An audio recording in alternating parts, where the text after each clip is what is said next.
આપણા ગુજરાતીઓમાં એક કહેવત બહુ જ પ્રચલિત છે નહીં, જે બે એવી જગ્યાઓને જોડે છે જેનું કોઈ કનેક્શન જ ના લાગે. પણ શું ક્યારેય વિચાર્યું છે કે આ એક નાનકડી કહેવત પાછળ આખી એક મહાકથા છુપાયેલી હોઈ શકે? જી હા, એ જ કહેવત, લંકાની લાડી અને ઘોઘાનો વર. પણ સાંભળો, આ ખાલી એક કહેવત નથી. આ તો એક કોયડો છે, એક એવો કોયડો જે પુરાણોની કલ્પના અને ઇતિહાસની હકીકતને એક સાથે જોડી દે છે. તો ચાલો આજે આ જ રહસ્યને ઉકેલવા નીકળીએ. જોઈએ તો ખરા કે આ નાનકડી કહેવતની પાછળ કેટલી મોટી અને રોમાંચક વાર્તા છુપાયેલી છે. તો આપણી વાર્તાની શરૂઆત થાય છે દરિયાની પેલે પાર, સોનાની ચમકતી નગરી લંકાથી. અને હા, વાર્તાના કેન્દ્રમાં છે એ લાડી, પણ એની કહાની શરૂ થાય છે એના પિતાથી. લંકાનો રાજા કોણ? રાવણ. અને રાવણ એટલે કોઈ એવો તેવો રાજા નહીં, એ તો એવો સમ્રાટ હતો કે જેની તાકાત સામે દેવતાઓએ પણ નમવું પડતું. 99 ગ્રહો એના ઇશારે ચાલતા. મતલબ કે શક્તિ, સંપત્તિ, કશાની કમી નહોતી, બધું જ હતું એની પાસે. પણ છતાંય એક વાતનો અફસોસ, એક દુઃખ એના દિલને અંદરથી કોરી ખાતું હતું: એને કોઈ દીકરી નહોતી. અને જુઓ, આ કોઈ નાની સૂની ઈચ્છા નહોતી. આપણી સંસ્કૃતિમાં કન્યાદાનનું મહત્વ કેટલું છે એ તો આપણે સૌ જાણીએ જ છીએ. એને સૌથી મોટું દાન, સૌથી મોટું પુણ્ય માનવામાં આવે છે. હવે વિચારો, જે રાવણ આખી દુનિયા પર રાજ કરતો હતો, એના માટે આ એક જ સુખ હતું જે એ મેળવી નહોતો શકતો. અને બસ આ જ વાત એના અભિમાનને ખટકતી હતી. તો બસ પોતાની આ એકમાત્ર અધૂરી ઈચ્છા પૂરી કરવા માટે રાવણે બધું જ છોડી દીધું અને ભગવાન શિવની કઠોર તપસ્યા શરૂ કરી. એનું લક્ષ્ય એકદમ ક્લિયર હતું: ગમે તેમ કરીને શિવજીને પ્રસન્ન કરવા અને પુત્રીનું વરદાન મેળવવું. અને એની તપસ્યા ફળી. ભગવાન શિવ પ્રસન્ન થયા. એમણે વરદાન તો આપ્યું, પણ એની સાથે એક ભયાનક ચેતવણી પણ આપી. શિવજીએ કહ્યું, તથાસ્તુ, તને દૈવી પુત્રી મળશે, પણ સાથે એ પણ કીધું કે યાદ રાખજે, એ જ પુત્રીનું ભાગ્ય તારી સોનાની લંકાના વિનાશનું કારણ બનશે. હવે અહંકારમાં ડૂબેલા રાવણે આ શરત પણ સ્વીકારી લીધી. અને પછી એ વરદાન સાકાર થયો. દિવ્ય રાજકુમારી તારા સુંદરીનો જન્મ થયો. આખી લંકામાં તો જશ્નનો માહોલ છવાઈ ગયો. પણ કોઈને ક્યાં ખબર હતી કે આ ખુશીની પાછળ એક ભયંકર ભવિષ્યવાણીનો ઓળો પણ ઘેરાઈ રહ્યો હતો. અને પછી ભવિષ્યવાણી થઈ.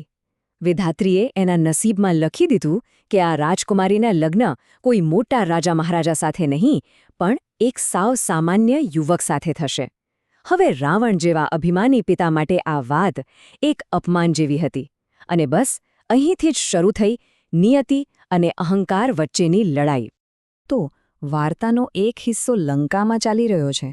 હવે એનો બીજો છેડો પકડવા માટે આપણે લંકાથી હજારો કિલોમીટર દૂર આપણા ગુજરાતના દરિયાકાંઠે આવેલા એક જૂના ઐતિહાસિક શહેરમાં જવું પડશે. હા, હું વાત કરી રહ્યો છું ઘોઘાની. આજે ભલે એ ભાવનગર જિલ્લાનો એક તાલુકો છે, પણ એક જમાનો હતો જ્યારે એનું નામ હતું ગુંદીગઢ, અને એ ગુજરાતનું એક મોટું ધમધમતું બંદર હતું. અહીંથી દરિયાઈ વેપાર દૂર દૂરના દેશો સુધી થતો હતો. અને હવે જુઓ કિસ્મતનો ખેલ.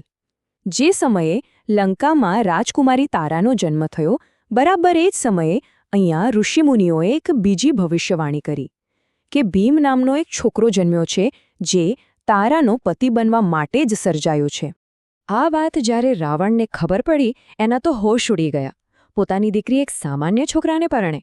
અશક્ય. ગુસ્સામાં પાગલ થઈને રાવણે એ નિર્દોષ બાળકની હત્યાનો આદેશ આપી દીધો. એને એમ કે આમ કરવાથી એ ભાગ્ય બદલી નાખશે. પણ વિધિના લેખને કોણ મિટાવી શકે છે? ચમત્કાર થયો અને એ બાળક બચી ગયો. સમય વીતતો ગયો. વર્ષો પછી એ જ બાળક હવે એક યુવાન બનીને ઘોઘા શહેરમાં આવી પહોંચ્યો. અને અહીંયા જ તો નિયતિએ પોતાનો પાસો ફેંક્યો. પોતાના શૌર્ય અને સારા સ્વભાવથી એણે લોકોના દિલ જીતી લીધા અને એને ઘોઘાના યુવરાજ તરીકે પસંદ કરવામાં આવ્યો. નામ પડ્યું યુવરાજ ભીમદેવ. વિચારો, જે બાળકને રાવણ મારી નાખવા માંગતો હતો, એ જ હવે એક રાજ્યનો વારસદાર હતો. તો હવે આપણી વાર્તા એકદમ રોમાંચક વળાંક પર આવી ગઈ છે. એક તરફ લંકાની રાજકુમારી છે અને બીજી તરફ ઘોઘાનો યુવરાજ. અને હવે એ બંનેની ભાગ્યરેખાઓ એકબીજાને મળવાની હતી, અને એ પણ ક્યાં? એક ગાઢ જંગલની વચ્ચે. થયું એવું કે રાજકુમારી તારા અને યુવરાજ ભીમદેવ બંને પોતપોતાની રીતે એક જ વનવાસી કબીલાના હાથે પકડાઈ ગયા. હવે એ કબીલાનો એક વિચિત્ર રિવાજ હતો. એમણે આ બંને અજાણ્યા કેદીઓના લગ્ન કરાવી દીધા. મતલબ કે રાવણ જે ભવિષ્યવાણીને ખોટી પાડવા માટે આટલું બધું કરી રહ્યો હતો, એને ભાગ્યે એક જંગલની વચ્ચે સાવ અણધારી રીતે સાચી પાડી દીધી. અને પછી આ નવા બંધનમાં બંધાયેલા તારા અને ભીમદેવે સાથે મળીને ત્યાંથી ભાગી છૂટવામાં સફળતા મેળવી. તો અત્યાર સુધી આપણે એક મસ્ત મજાની રોમાંચક લોકકથા સાંભળી. પણ હવે અસલ સવાલ પર આવીએ. શું આ ખાલી વાર્તા છે? કે પછી આ વાર્તાનો હકીકત સાથે કોઈ સંબંધ છે? એટલે કે શું આ મહાકાવ્ય ખાલી એક કાલ્પનિક વાર્તા છે, કે પછી એ કોઈક ભૂલાઈ ગયેલા ઇતિહાસ તરફ ઇશારો કરી રહી છે? ચાલો આને જરા સમજીએ. એક બાજુ છે દંતકથા, જે કહે છે કે ઘોઘાનો વર લંકાની લાડીને પરણ્યો, અને હવે બીજી બાજુ જોઈએ ઇતિહાસ. ઇતિહાસ શું કહે છે? એ કહે છે કે ઘોઘા એ જમાનામાં ગુજરાતનું એક મોટું બંદર હતું, અને એનો શ્રીલંકા એટલે કે જૂની લંકા સાથે દરિયાઈ વેપાર ચાલતો હતો, અને એ પણ કેવો ખૂબ જ ગાઢ સંબંધ હતો. તો શું આ બધું ખાલી એક સંયોગ છે? લાગતું નથી. અને અહીંયા જ આખી વાતનો સાર આવી જાય છે. લંકાની લાડી, ઘોઘાનો વર એ ખાલી એક વાર્તા કે કહેવત નથી. એ તો ખરેખર એક જીવતી જાગતી સાંસ્કૃતિક યાદગીરી છે. સદીઓ પહેલાં આપણા ગુજરાત અને શ્રીલંકા વચ્ચે જે મજબૂત વેપારી અને સામાજિક સંબંધો હતા, એ જ સંબંધોને આપણા પૂર્વજોએ આ સુંદર વાર્તાના રૂપમાં સાચવી રાખ્યા છે, જેથી પેઢી દર પેઢીએ યાદ રહે.